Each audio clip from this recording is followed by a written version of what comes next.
बैठिए। कहिए।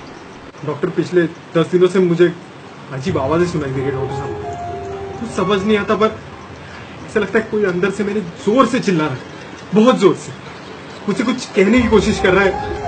कुछ समझ में नहीं आता डॉक्टर साहब वो क्या है। मेरी मेरी नींद उठ चुकी है डॉक्टर साहब, चैन से सो भी नहीं पा रहा हूँ।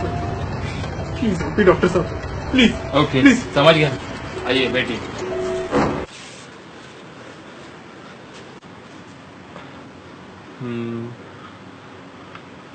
आखिर ये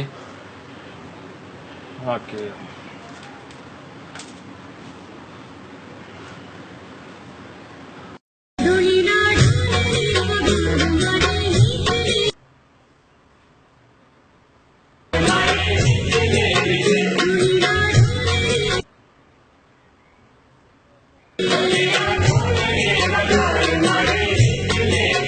सुना आपने डॉक्टर साहब, सुना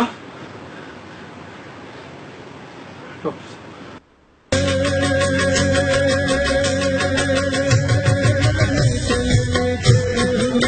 डॉक्टर साहब, आपको भी ये है क्या?